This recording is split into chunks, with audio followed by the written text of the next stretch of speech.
Good afternoon, I'm Donna Gregory. And I'm Heidi Deja. There are waiting lists and tickets just to stand in line and get a chance to buy PlayStation 2. That is PlayStation 2, the hottest game to hit the market, and it arrives in the U.S. tomorrow. But some people are standing in line already trying to buy this toy. What people will do for a little entertainment system. Midnight. I'm here for the PlayStation 2. The best entertainment system to hit the world. It's going to be great. On Thursday, shoppers will line up to shop at Target when Sony releases its PlayStation 2 game console to the public. Tomorrow, the shelves will be full with accessories and games. And according to store manager Mary Edwards, consumers will shop at a first-come, first-served basis. 15 seconds here. We want to get a countdown from you. Let's go! Let's go. 10, 9, 8, 7, 6, 5, 4, 3, 2, 1.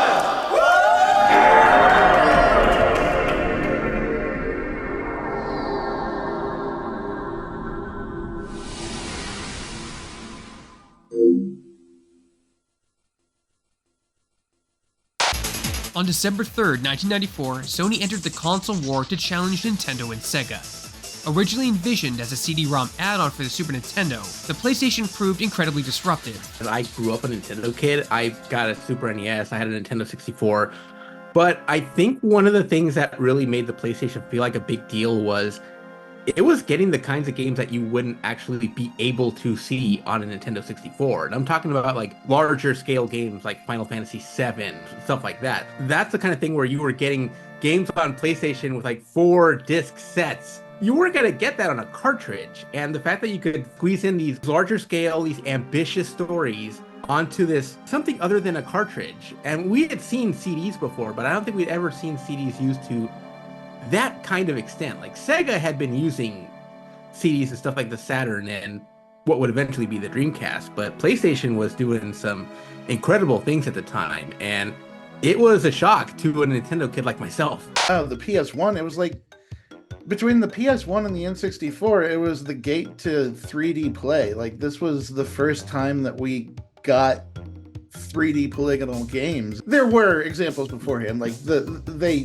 experimented before the PS1 and the N64, but like this was like the everyday consumer's introduction to things like that. Like no one had ever seen Crash Bandicoot or Mario 64 before they happened, and like adding that Z-axis messed with a lot of people. It was a new world for a lot of us. And when it came to like the difference between the PS1 and the N64, I think the PS1 was kind of just like more edgy. N64 was like whimsical, where like you had the Marios and you had the rare games like Donkey Kongs and Banjo-Kazooies.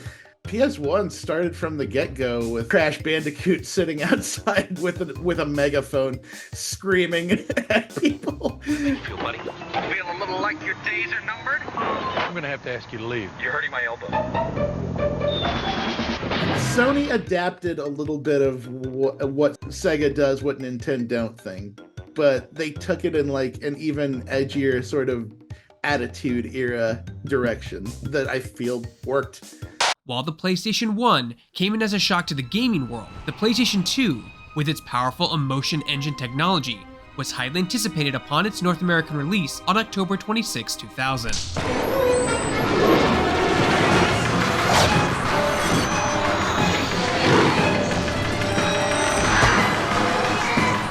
They came out of the gate just like talking such a big game about their technology and what it could do and how it was going to be like the next step in realism. I don't know if you remember, but at the time there was like some talk that the chips that were being used in PS2 could feasibly be used to power intercontinental ballistic missiles. Iraq was still a big thing at the time. Saddam Hussein was still a big thing at the time, and people were saying Saddam Hussein's going to buy 1 million PS2s and take the chips out and put them in weapons.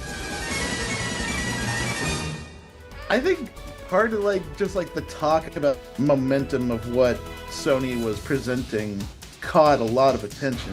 I ain't scared of you. Your mouth. You ever been downtown? Okay, what you say? He ain't no gentleman, that one.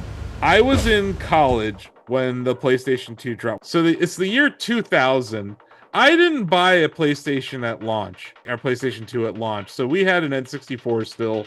It must have been like a year and a half later. So I was living in Ann Arbor, Michigan. I went to the University of Michigan for college. I was living in this house with a bunch of my friends. It was like 7 of us splitting the rent on a house. So we had a very communal kind of how we handled our living expenses. So there's this thing in Ann Arbor called Art Fair. And they shut down the city, like all the streets are shut down, and there's a bunch of artists that have like pop-up stands, you can get like sculptures and paintings and all sorts of cool stuff. We lived on East William Street, like in the heart of Art Fair. So we did this thing that was kind of illegal. We went to Meijer and bought a bunch of bottled water. Our unit costs for the water were around 25 cents, and we were selling cold bottles of water from our porch without a license to do so for $1. We made in 2 days $900. And this is in the year 2001. So that's like a lot of money. Not like today. So we had enough to buy a PS2. So we bought a PS2. Now, we bought it from a guy who probably didn't actually get it the right way. It may have fallen off of a truck or something. So we bought a PS2 in 2001 for $200. All of it financed by us selling bottled water off of our porch. That's the Army of Techno for you, man. It's still maybe the most successful thing we've ever done financially at Army of Techno was selling bottled water at a 75% margin. Because like Ann Arbor is full of these hippies and like older hippies. Yeah. And they were like, oh, look at these young men selling water on their porch. Like they wanted to support us. And like we had cops stop by the second day. They're like, you can't do this. We're like, we had this sign that was like, God bless America on our porch. We knew we were doing something wrong, but by the time they even told us, we had made the $900, so we were good. Seats in the bag, there you go. Enjoy it. Not only did it include all the capabilities of its predecessor, including backward compatibility, but it boasted even more features, such as the ability to watch DVD movies and connect to the internet using the PS2 network adapter. But the best feature, the one that would define the system for decades to come, was its deep library of games. There was something for everyone on the PS2. You had so much variety, but you also had a level of quality too involved in a lot of those original titles. It felt like something here is really both impressive from the technical standpoint, but also just with the level of quality when it came to both new franchises and continuations of old ones as well.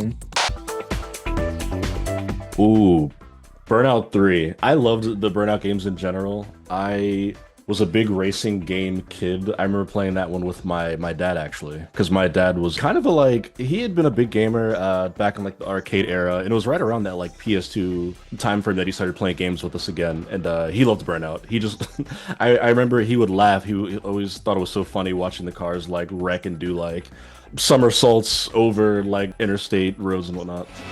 If and when you crash, activate impact time. When you are in impact time, you can steer your wreck. How cool is that? But I just would beeline, drive right into people, knock them off, finish last. I just like the destruction of it all. Because I was a big Need for Speed kid, and you can do that in Need for Speed. I loved those games, but there was a limit to how much you could beat up a car in Need for Speed, and Burnout was just full cartoon violence with the way cars just get destroyed.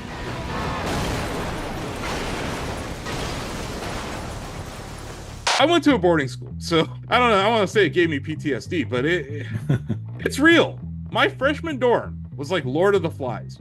Like it is a bunch of 14-year-old kids in a dorm, David, in Northeast Ohio. It gets weird, and there are bullies, and it's that game was pretty real, like a little different than obviously it was still fantastical, still a video game. The topics that it talked about, the topics that it kind of broached, I think are still very present in like modern day life for students. Very different game for sure, but yeah, I think it's a niche that hit well. There's that movie like Rushmore that kind of looked at like life at a boarding school at these prep schools, and I definitely knew a kid like that, and maybe I was a kid like that at times. People do horrible shit at boarding schools. Horrible things are done. I have thousands of horrible stories about boarding school.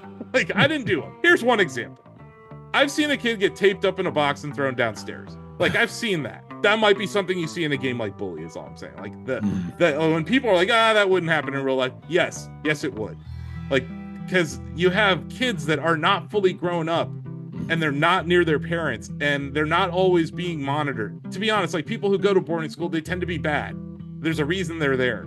There's either they're coming from a situation where they didn't need to be at home, or they didn't want to be at home, or they were sent there, right? So it is like this, it's an island of castaways. And what that leads to is anarchy, in my opinion. That's why I brought up Lord of the Flies earlier. But yes, I've seen some really fucked up shit happen to kids in a school. Bully felt weird when it came out to me for that reason. I didn't really play it at first. And then I was like, okay, I get it. I'm going to try this out. I am surprised that we haven't seen a Bully 2. Like, a modern day take on that game would be fascinating, with like social media and cyberbullying and all these things that are so prevalent in schools today. I would like to see Rockstar go back to that, honestly. You're here to learn, not to goof off. Get to class. A game where you roll. You just roll and roll and roll, and not everything all the time, but sometimes just little things that you need, and sometimes everything. But the important thing is that you roll. I love Katamari as far as just the sheer weirdness of it all. Everything about Katamari Damacy is absurd. The premise of it, the king of all cosmos, the little prince, and then like the objectives. I remember there's a mission where you have to like very specifically find the largest bear in the level that you can. And if you pick up any other bears, it ends the mission. And you can just like pick up, there's like tiny little bears on unicycles riding around the thing that you could accidentally pick up and just, Dad'll be mad.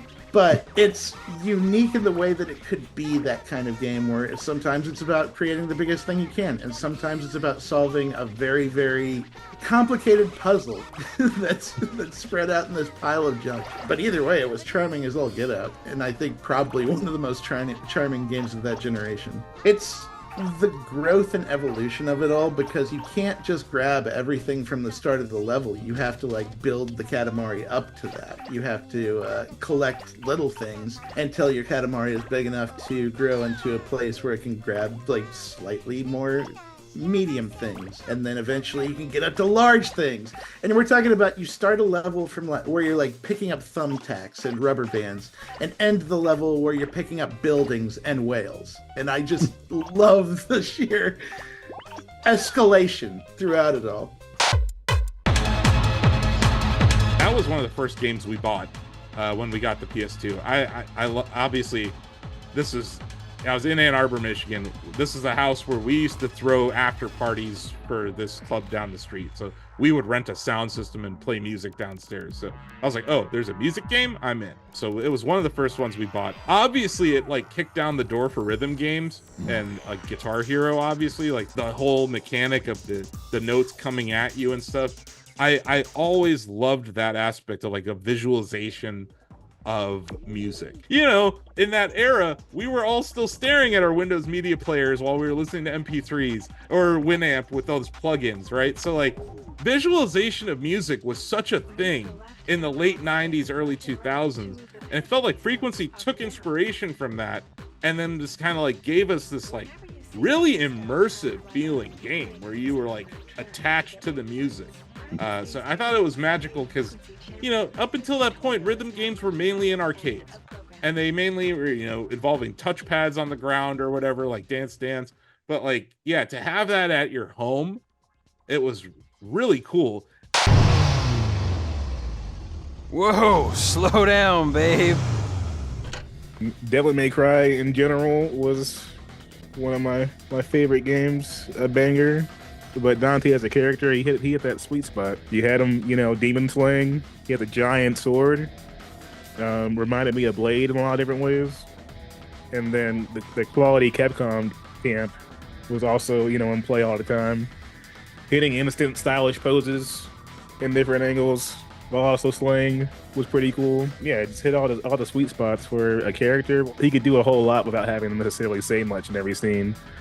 even though they don't mind having them say plenty of ridiculous stuff too. Time to go to work, guys.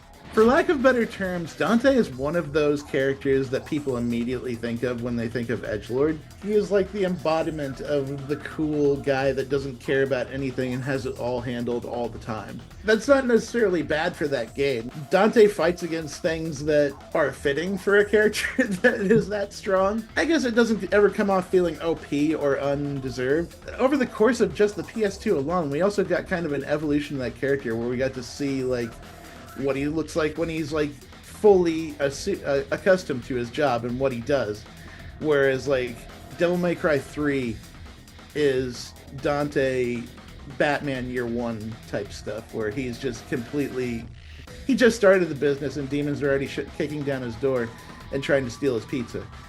And I think that he's a character that even in that one generation of consoles, you kind of see an evolution between the first and third game that's kind of cool to see over that generation.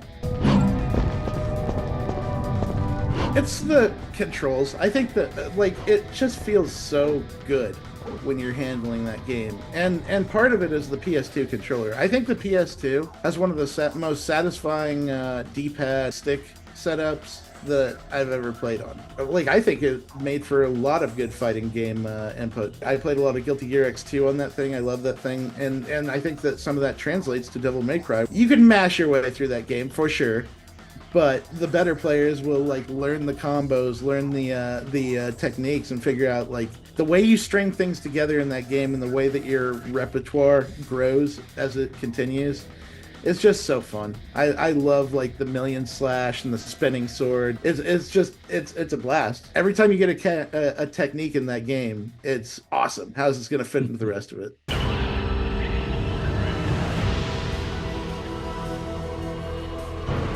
This was around the time that we started to get our first compilations. And when I was working at THQ, starting out as a QA tester, this had to be like middle of the 2000s. One of the games that we would always play on break on the PS2, the Street Fighter collection. The earliest ways that you could play Third Strike on a console. And we were always taking breaks, and we were always like doing tournaments like during our lunch hours and everything. For someone like me who missed out on that particular arcade era of Street Fighter, like actually getting used to Third Strike and how different it was from like Street Fighter 2, like this was a lot of fun. It was something that I really enjoyed.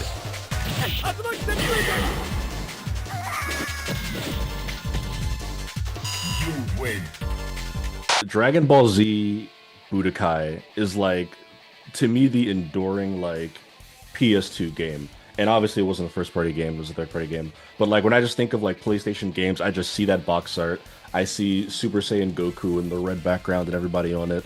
I have this anecdote that me and my brothers still talk about. We went on a family vacation to Disney World when I was in, I think, middle school. And my mom rents this house for us to stay at. And they had like amenities, there's like a pool out back. And in the bedroom they had a PS2. Now, I know my thing is I'm always like, oh, I'm so young. I was a kid when all these consoles came out. This was like 2011, I think, 2012 or around then. So the PS2 was very much outdated. We were creeping up on the PS4 by then. But this house that just had a PS2 and they had Dragon Ball Z Budokai in there. And they didn't have a memory card. So I just remembered we'd play at night and we'd like get through the story, because the story is just the story of the Dragon Ball Z anime. We'd play through, we'd unlock characters, we'd fight each other, but we wouldn't turn it off because we didn't have the memory card. So then the next day we'd go to like Magic Kingdom or Hollywood Studios, and then we'd come home and the PS2's been running for like 7 hours, and we would just jump in and keep playing Dragon Ball Z Budokai. Those games are so fun. Obviously, you know, you can't overstate Dragon Ball's influence on anime and gaming and all that, but that was kind of how I really first got that story, was through the video games before I actually sought out the anime. So I'd say Budokai. Game over! Yeah!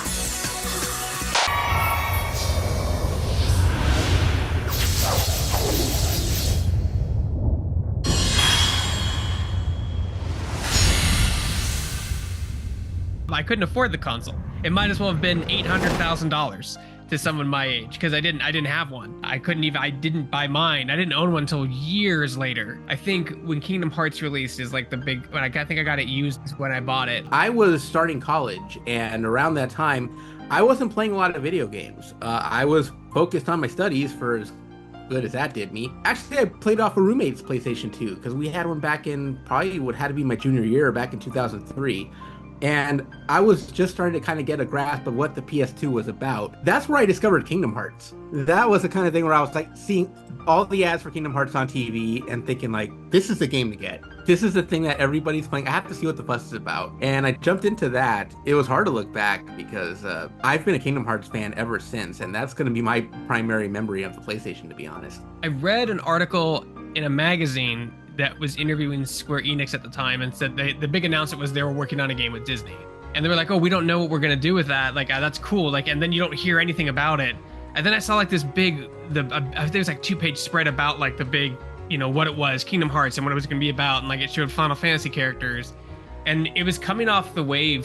I loved 7 and but I was so desperate for more 7 and like those characters weren't anywhere. Like sometimes they would show up in a Soul Calibur game like as a guest character, right? And then they but that was really it. Like there was you couldn't see Cloud or Tifa outside 7 very much. So I was desperate for 7. And when they started showing pictures of like Aerith and Tifa in Kingdom Hearts, I was like, this game's gonna be awesome. You're gonna be like fight next to them. Like how is this gonna work? It was the game that made me want to get a PS2. Like that was the game I need to buy this system for because it was only on PS2. There was no PC port, there was no PS1 port, there was no GameCube port. It was just exclusive to PlayStation 2. I really liked the previous Final Fantasy games, and when it came to Kingdom Hearts 2 and 1, like there was a period of time where I wasn't playing RPGs very much at all. And so that's why I was so late to it, because in general I just wasn't touching them as much. And when I played Kingdom Hearts, it was more like, whoa, I kind of wrote this game off. I feel stupid for doing it. It opened up things and I'm like, oh, you know what, Mickey and Goofy, you belong here in this world. I can see it happen. Okay, we're gonna make more of these happen? Oh, there's a sequel? Oh, well, I'm locked in now.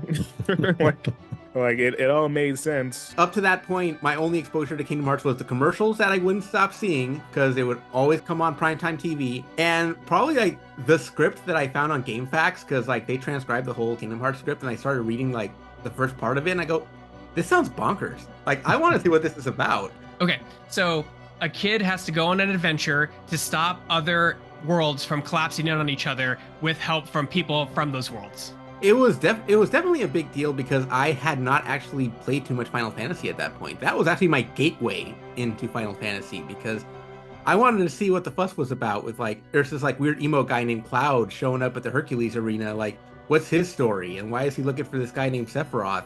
And that kind of got me sort of researching what that game was about. I still hadn't played Final Fantasy VII. I still haven't finished it to the end, which is why the remake trilogy means a lot to me. And that's a whole other story.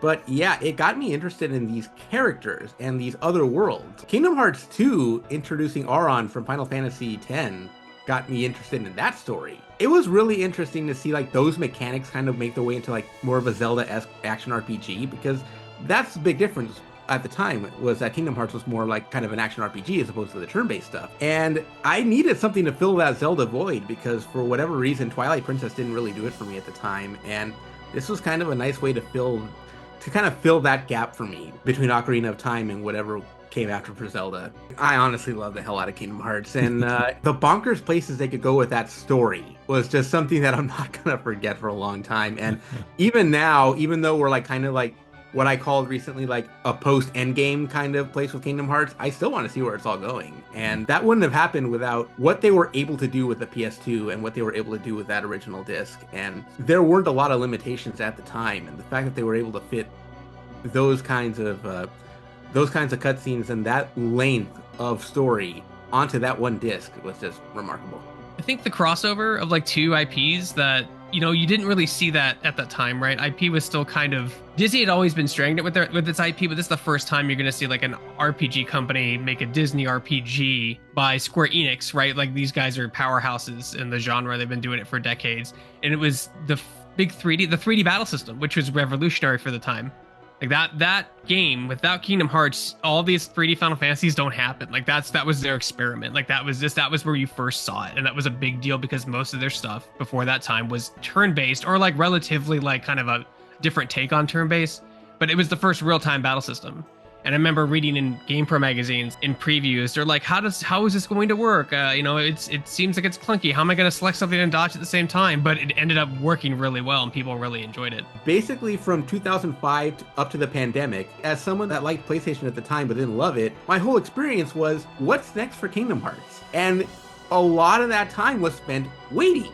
And when we finally got those games and that wait was over, it was heaven on earth at the time for someone like me. It was the same kind of itch that I got from like a new Zelda game or a new Mario game. I got that kind of satisfaction out of a new Kingdom Hearts, and nothing will ever really top the feelings that I got after playing Kingdom Hearts 2 for the first time and seeing where the story went and seeing how much they improved out of 1, because 1 is not a perfect game. 1 has a lot of flaws, and 2 not only fixed a lot of those flaws, but like that combat is still I would put that combat up against like any game out there in terms of like action RPG. The flow, the pacing, it's the depth, it's incredible. I would put Kingdom Hearts 2 up against anything, and that's going to be how I remember PlayStation 2, is I played the hell out of those first 2 Kingdom Hearts games.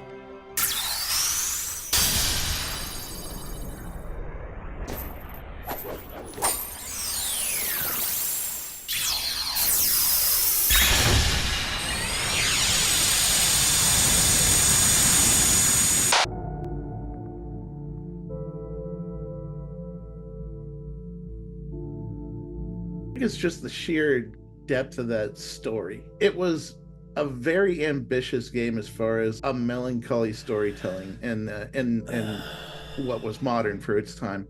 I think a big part of what makes Silent Hill in general more like its own kind of interesting compared to Resident Evil, is that these characters feel uninteresting. They feel intentionally like every person. They have this drab look about them. There's nothing special looking about them. They have just like the littlest bit of personality, but they're just interesting enough, and they just have enough sort of a vibe that you can connect to them, that I felt that made Silent Hill sort of a rustic sort of cool horror in comparison to Resident Evil's like more sort of outlandish and over-the-top monsters and set pieces. And to that end, I think Silent Hill 2 kind of nails the vibe of that series in a way that everybody kind of points to as the example of what Silent Hill should be. This drab character with clear issues going into this town that feeds on those issues and dealing with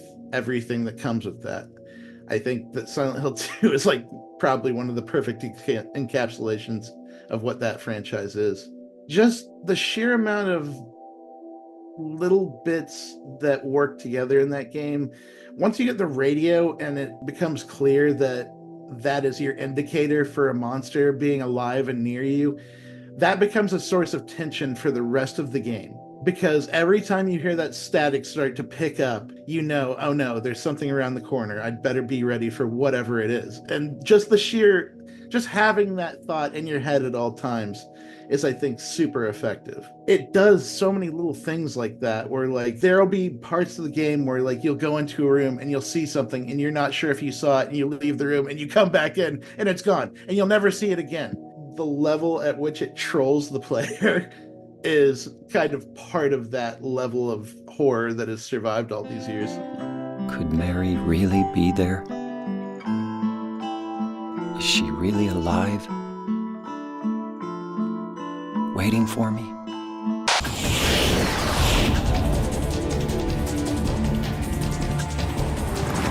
They went so crazy with all of the things that you can do in Metal Gear Solid 3 Snake Eater. The sheer amount of Easter eggs and interactions in that game felt like the source of further stuff going forward. It's crazy, because like when we got the CQC system in that game, we've always had grappling in Metal Gear, but it allowed us to like disarm enemies, pull their equipment off them, use them to threaten other people, and like the interactions at any given part of that game were so incredible for the time. And then there's just like the eating system, the codex talking about everything that you get in that game, talking about movies. There was like rumors about the first boss, Ocelot, where like if you killed him a certain way, like the same way that in Symphony of the Night, if you did things against the first boss with Dracula in a certain way, you would get different stats. There was rumors about that with Ocelot where it would change the game, and it turned out to be completely a lie, but that was still the time where like we still had playground rumors about what you could and couldn't do. It led to some stuff about like another of the bosses. It led to rumors that you could kill him early, and that one turned out to be true. You could actually take him out like 2 hours before his boss fight and just on a dock with a stray sniper bullet.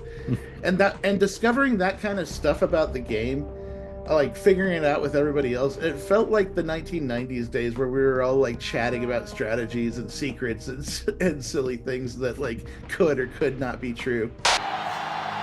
The dog pound is barking here in Cleveland Brown Stadium. Should be an exciting game featuring two teams from the AFC North as Cleveland matches up against Cincinnati. Sports fans, you would argue that a lot of the sports franchises peaked during that PS2 era, the early to mid 2000s of like Madden, NBA 2K. All of those franchises were at their best. You know, PS1 had its moment in the sun, but PS2 was this era where like Sony could look at what Sega got right and look at what Nintendo got right and kind of bring both of those together. It was the system to play sports games on. It was the FIFA machine in our house, and once again, that was like a source of shit talking and stuff in rivalries, and we would even keep track of like head-to-head matchups and stuff. So sports games in general, EA Sports really thrived on that system. College football, so NCAA as well. Obviously, we were in college at the time at the University of Michigan, which is like a huge football school. So like we were all about those games, and yeah, that was another one. Like we had a dry erase board with our head-to-head records on it because it was such a competitive, crazy environment, you know, because it's just a bunch of dudes trying to alpha each other in sports titles. I think it was like the FIFA machine, it was the Madden machine, it was the GTA machine.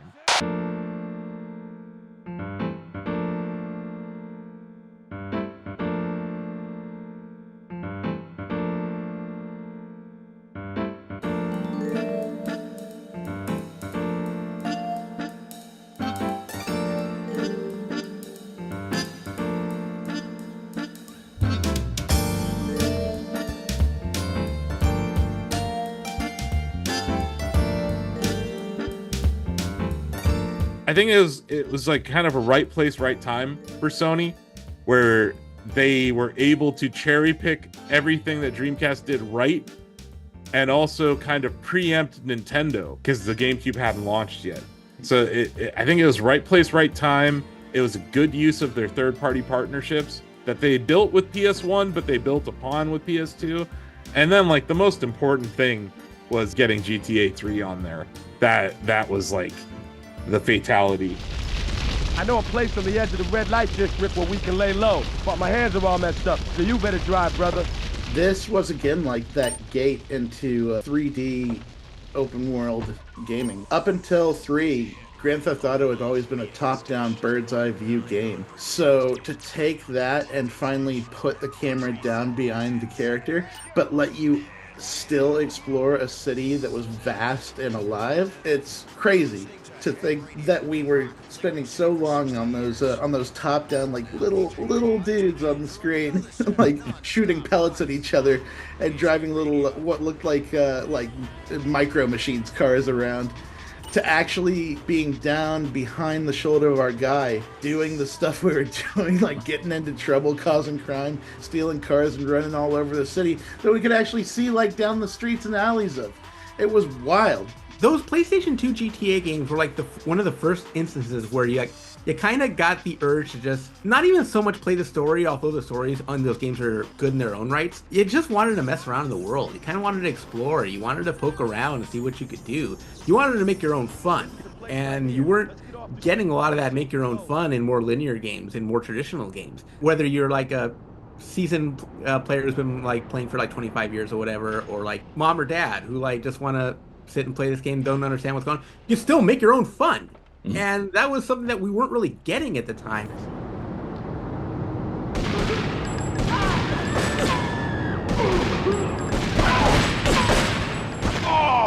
And the winner by knockout is... It really felt like a psychology experiment watching each person and how they played GTA, there was a level of player agency in the gameplay of GTA 3 and then so on from there that I don't think we had seen in video games yet. The original GTA games were very cool. Like, don't get me wrong. Like, they were top-down, fun, innovative, interesting scenarios. But the idea, like, that you could just do whatever you want in this game. Also, the codes, right? Like the God mode codes, getting infinite ammo, and just really having an anarchy simulator. It was a magical moment for video games where the whole industry changed as a result of the release of that game. It opened a door to immersive gameplay and like emergent gameplay that like I don't think we had seen before. You ended up talking about, oh, you know, I got to 5 stars. This is how I got out of it. Like that whole thing. It was like a separate game, right? You know, where it was like, yeah, you could play it through the story, and the story was fine in GTA 3. But my main memory of it was using codes and just blowing stuff up for fun. That's a really good game where you don't even have to worry about the single player, like to play it and to enjoy it. And you can hand it to all these different people. Other thing about GTA that I thought was interesting is that it was so damn controversial when it came out. This is the nation's top-selling video game. The object? Kill as many people as you can, get as many stars as you can. And millions of kids are mastering it. Congress was talking about it, and school shootings were being blamed. You know, they were blaming the game for it. Which, you know, as someone who's covered the history of Mortal Kombat, you know that in the 90s, that was Mortal Kombat. Mortal Kombat had all the fingers pointed at it.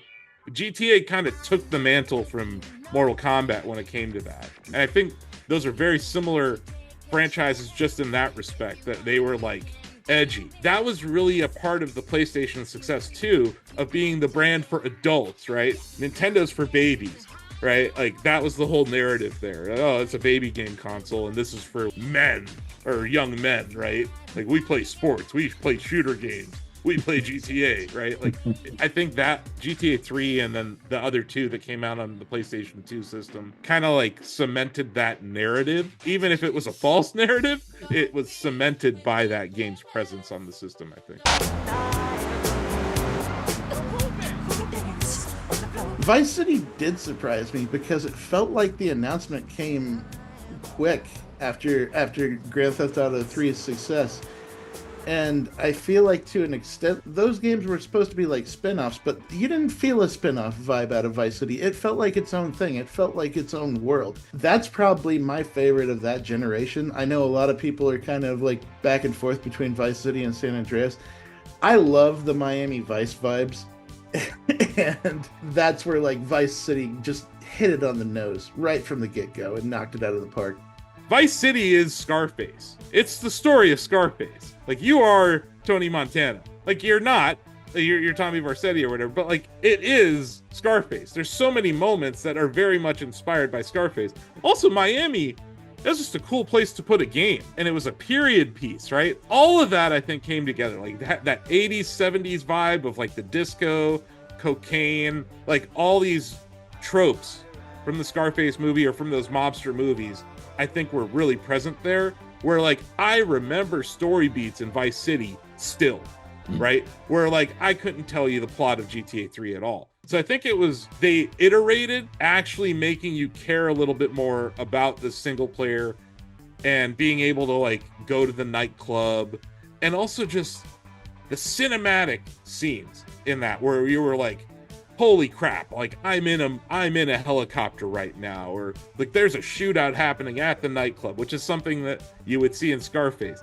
Also that like final level, which is really similar to the end of the movie Scarface. Like they really took it up, and I think they never looked back from it, where GTA became a game about set pieces and cinematic moments and these like action movie feeling kind of moments that it wasn't present in GTA 3, maybe due to scope limitations or just not being ready for that moment yet. They sat down and they're like, how can we make a different GTA?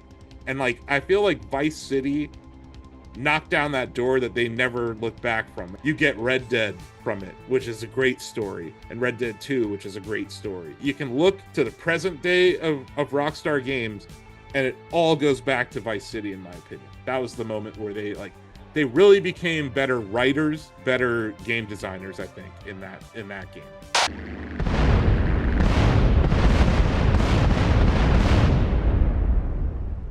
San Andreas. I remember playing San Andreas a little bit. That was a game that I was way too young to be playing when it came out, so I didn't own it, but it was the kind of game that, like, you know, sleep over at a friend's house, they're like, hey, I've got like Grand Theft Auto. You play it for a little bit. My parents were not buying me Grand Theft Auto, and it was at 2004, I think, around then. Yeah. I think it's the best GTA game.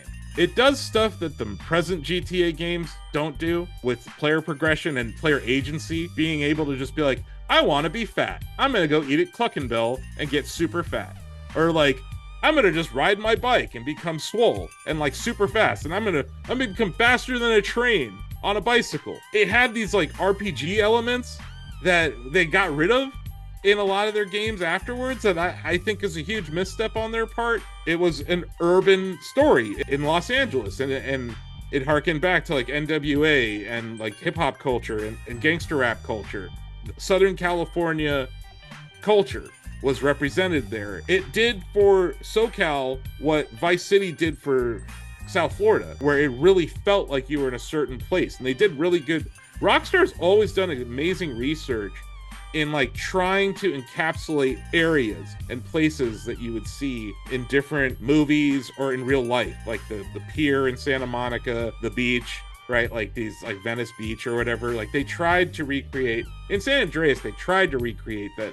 And then obviously with GTA 5, they did an amazing job with that down the road. My number one thing I think of is just how cool the various gameplay mechanics were in San Andreas. Once again, it was kind of like 3 in that, yes, the story was cool, but just existing in that world was fun. Like you could spend 400 hours playing San Andreas and not be bored. That's amazing for a PS2 game. The idea that you could play a PS2 game for 400 hours and not be bored. I was like, what? This is crazy. You like watch people speedrunning that game now or whatever. Like there's things about that game that are still just so unique to that specific entry compared to a lot of other games. I tend to agree with you. I think San Andreas is probably the best GTA. Although there's higher graphical fidelity in other games, and there might be better storytelling in like a game like Red Dead. But that RPG mechanic and like the gameplay, the vast variety of gameplay that you had in San Andreas, kind of unmatched. And they've like tried to recreate parts of it with like the mini games in GTA 5, and maybe we'll see it return in 6. Yeah, I think there's something very magical about San Andreas. And it did come late in the PS2 cycle. At that point, we started to see the business of Rockstar appear. And it was like, okay, now we have a large addressable market. Instead of releasing this on the next gen, let's release it on the PS2, right? So I think that's where the business of Rockstar really started to show up. When I was in college, the easiest way for me to get games was to subscribe to GameFly and just order whatever disc was available, and I was renting Simpsons Hit and Run a lot. Like this was kind of like around the twilight of Blockbuster, so I wasn't quite going out and getting physical media anymore. I was just having it all mailed to my dorm, and being able to play Simpsons Hit and Run at the time was just, it was a fun little alternative to the whole GTA thing. And like I had roommates that were playing GTA at the time, and I wasn't really one of them. It didn't really appeal to me at the time, but the Simpsons Hit and Run with their humor really doesn't miss in most cases. And the fact that they were able to fit in so many references and able to fit in so much of that humor into what was a pretty good driving game, it stands out as one of my favorite PlayStation 2 games ever. Oh, that was too easy.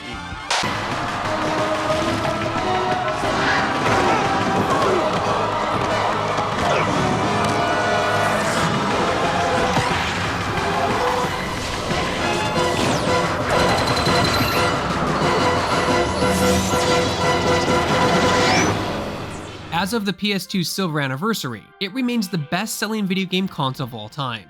But what factors were responsible for that level of success? So I think, what is it, like 150 million or north of 150 million units for PS2? Yeah, I think to do that, it has to be a perfect storm, a confluence of factors. You had something for everybody. You had action, you had adventure, you had horror, you had sports, you had puzzles, you had just anything you could think of was on that system. And I think the sheer amount of variety and availability of it all made for just a perfect storm of one of the best generations of video games ever. It wasn't that expensive for the time. I think that's part of it. The peripherals weren't too bad, like the controllers weren't too expensive. It was a great multiplayer device. But I think it comes down to software. I think it comes down to first-party games, like the God of War franchise, or I think Killzone was on there. But also, it came down to, like, Grand Theft Auto. I think that's the answer, is that it was legit the Grand Theft Auto machine.